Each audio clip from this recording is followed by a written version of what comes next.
Mayroon ako ditong 6,500 rupees para sa grocery. Welcome back to my channel. For today's video ay i-share ko naman sa inyo ang aking gagawin ngayong araw na ito. May request ang aking panganay na gumawa ng pansit bihon para sa party nila o one dish party nila sa school. Kaya mag-aabaya ko dahil plano kong sumakay ng bus. So, kailangan nakaabaya ko or gown para komportable ang ating paglalakad at pagsakay ng mga pampublikong sasakyan tulad ng bus o paglalakad sa mga kalye. Ayaw ko ng black na gown kaya naman nagpapatahi kami ng medyo may kulay naman.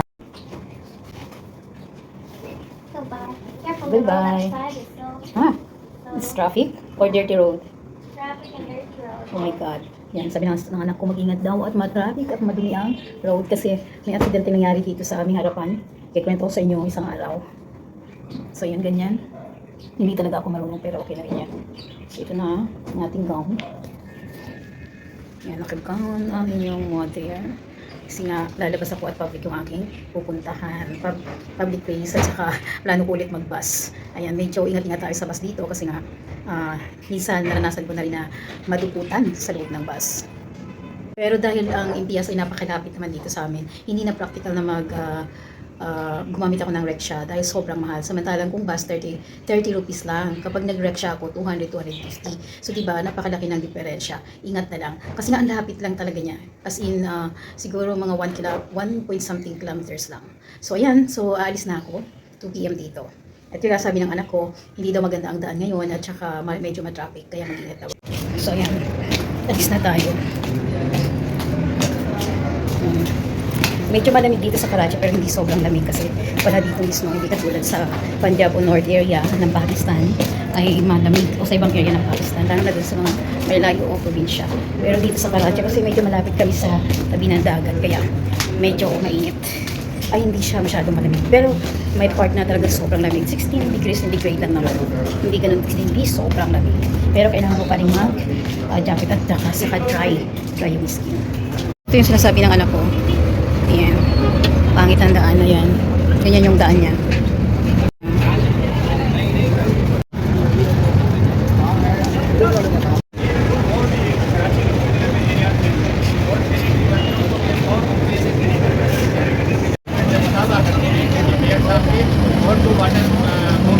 Guys, ito yung lagay namin.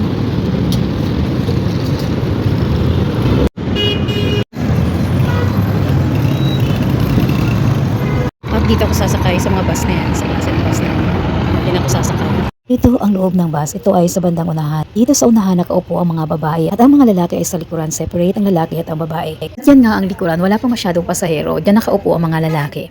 Ayan. Ewan ko kung saan ang driver. Hanggang ngayon ay wala pa. Halos 30 minutes na kami ditong naghihintay. Tapos na nga akong mamili at sumakay ako ng rickshaw pauwi. At yan nga kung mapapansin nyo, matraffic pa rin at 5 p.m. na. Ay, hindi ko na i-video sa grocery kasi bawal dito. Maraming bawal dito sa Karachi. Actually, maraming mga stores ang ayaw nila na mag-video. For security purposes na rin, alam nyo na mahirap na. Hindi kasi safe dito sa Karachi. Kailangan talaga na dobleng ingat ka kasi kadalasan dito bigla na lang may dadaan na nakamotor at i-snatch ang iyong bag o ang iyong cellphone. Very dangerous lalo na kapag ikaw ay nasa public places. Ito ngayon na pamili ko sa MPS. Okay. Dito mayroon ako ditong fish cracker at pansit bihon. Ayan. Bali ito ay kalahating kilo ang isang balot. Okay. Kalahating kilo ang binili ko. Tapos nakabila ko nitong boxes. Okay. Ito ay 350 ay tatlo na. At ito naman ay 165 ang isa. So, dalawa yung binili ko. Okay. Maganda siya. Maganda yung ito yung gusto ko dito, yung takip masikip. Ayan. And itong ABC noodles. Para siyang Lucky Me. Ayan. So, minsan gusto rin namin ng medyo maanghang. Kaya bumili ako niyan. Bale, sa dalawa, 7 pieces. 125 ang isa. At ito naman ay yung condensed milk ng MPS, okay? Ito yung kanilang condensed milk. Bali, 250 siya ngayon kasi naka-sale. At ito ay toyo. Susubukan ko siya kung masarap. 395. Itong ganito kaliit. Napakaliit. Okay? Ano lang siguro to? Siguro ito mga 150 ml lang.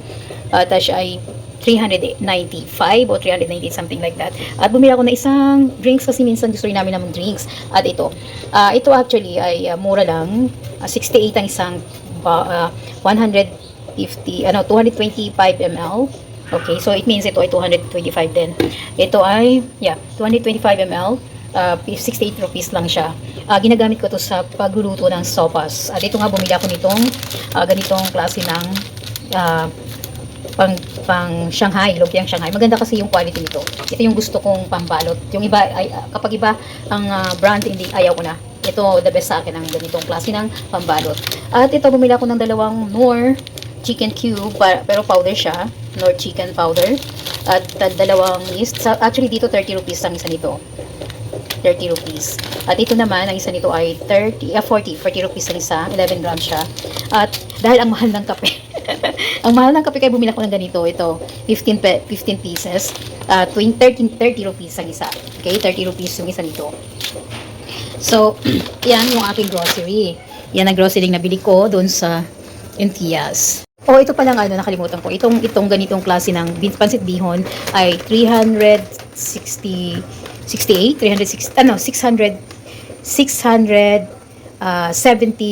yata. 600 plus. Ganon. Kalahati siya, okay? Yung kalahati, mayroon pang dalawa, di ba? Ito apat kasi. Yung dalawa lang na piraso, 1/4 lang yon. So, yun ay 385 yata, yun. So, mas mura kapag, konti lang naman, mga 20 rupees lang yung diferensya sa kalahati at saka sa maliit. So, ayan. Yan yung presyo ng ating bihon. 600 plus. Pero kapag sa ibang store, mas mahal siya. At pumili din ako nito, orange. Malapit na magtag-orange dito. Medyo bago pa lang lumalabas na yung buwang ito. Pero mura. Ang pagkakabili ko, 140 lang siya per kilo. At actually, iwan ko lang sa labas, pero para sa akin mura siya kasi kalalabas lang. Okay, kahit naman sobrang yung season na siya, mahal pa rin mga 100. Hindi siya bumababa sa 100. Pero yan 100, ang ganda pang klase. Sabi kapag ito daw ay malalim, yan daw ay matamis. Tingnan natin mamaya. So, 2 kilo yung binili ko. 140 ang per kilo. At ito naman, ang bayabas. Ayan, sorry po. Binibili po dito ang bayabas. Kasi nga nasa city kami. Kaya lahat ay binibili. So, itong bayabas na ito, dati sa Pilipinas, ay basta na lamang namin inaakyat. Lalo na paglabasan, nung elementary kami, paglabasan sa klase, ay takbo agad sa puno ng bayabas. O kaya bago pumasok. O kaya pag break sa klase, takbo agad sa bayabasan. At kumakain ng bayabas. At talaga namang free ang dami. Pero dito po ay binibili. So, ang per kilo nito ay 95 rupees sa bili ko. At nakakatuwa, para sa akin mura din kasi usually kapag sa labas ka bumili, mahal din siya, 100 plus ang 1 kilo o per dozen, ang isang dosena o kaya naman ay 1 kilo. Pero sa Intias ay 95 lang yung bili ko. At ang ganda pa, malalaki siya. Tama lang yung laki, hindi naman pero matamis yung matamis din. Itong ganito ang gusto ko, itong mahaba kasi wala siyang masyadong buto. Okay, ito medyo mabuto pero hindi ganoon kalalaki yung buto. Medyo makapal yung laman niya. So, yan, maganda yung pagkaklase. So, yan ang bumili ko. Tapos, ito naman ang manok. Ayan. So, ito ay actually more than 3 kilos. Is 345 yata o 385. Yeah, 335. Almost 4 kilos yan lahat. At ito naman, yan, kalahating manok. Ito ay kalahating giniling. Almost, kalahating giniling, 450.95. Kalahati lang yan. Okay. Ito naman ay breast. Okay, more than itong kalahati kasi ang presyo nito ay 500. Yan, ang presyo niya ay 846 yung 1 kilo. So yan, more than 1 kilo na nakuha ko kasi syempre hindi naman po pwedeng eksakto, di ba?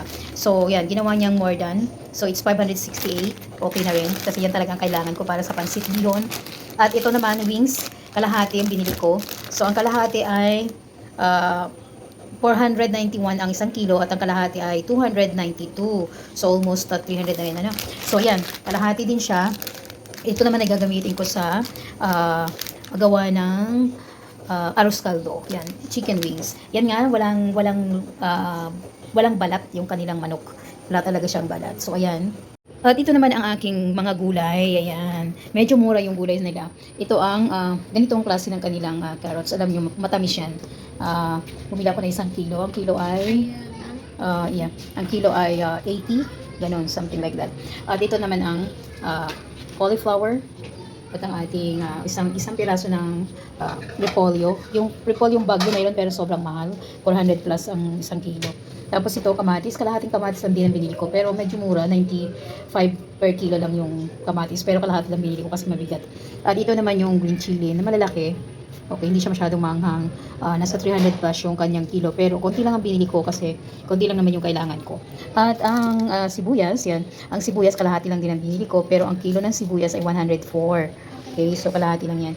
At ito naman ay ang lemon. Ang lemon, kalahati lang din. Actually, ang kilo ng lemon is 295. So wala pa yata itong kalahati kasi 110 lang nakalagay na presyo. Yan. 105. Ewan ko lang sa labas, mas mahal siguro. At ito naman yung mga dahon-dahon. Ayan, naku, nagugustuhan ko na ngayon ng mga dahon-dahon ito. Kasi ito ang ating kenchay. Kenchay ang tawag, pero dito ay coriander leaves. Ano nga ang tawag nila dito ba? May tawag sila dito eh. Hindi naman coriander. No, this one is the mint. Ito yung mint. Okay? Usong-uso yan dito. Napakarami yan dito. Hindi niya nawawala buong taon. At ito din ang coriander leaves. So, ang kenchay, hindi rin ako nawawala. Buong taon mayroon sila. Kaya lang yung presyo umiba. At syempre, ito na ang pinakabagong ginagugustuhan ko. Ang dahon ng sibuyas. Ayan. Spring onions. Ayan. Mayroon din ako nabiling ganyan. So, yan yung mga nabili ko. O, diba? Sa 6,000 ang kamote. Yan. Ganitong klase lang ng kamote meron sila. Karaniwan ito na kamote dito sa kanila, kulay puti. Mayroon din naman yung kulay orange pero puti pa rin yung nasa loob. Yan. Hindi siya masyadong matamis katulad na sa atin. So ang kilo nito ay 105. May get 1 kilo ata ito kasi malalaki. Present na budget, ayan yung aking mga napamili. At ayan nga ang buhay dito sa Pakistan. Actually ako, natuto na akong lumabas na mag-isa at gumamit ng mga bus o mga pampublikong sasakyan. Pinapayagan na ako ng asawa ko kasi nga medyo nakakaintindi na nakakapagsalita na ako ng Urdu. Depende pa rin sa lugar, may limitasyon pa rin. Kaya nga nasa mismong city kami, malapit ako sa lahat. Kaya naman kung problema na lumabas na mag-isa para bumili ng mga kailangan namin sa bahay. And this is all for today. Thank you so much for watching. If you are new to my channel, please don't forget to subscribe. See you on my next video.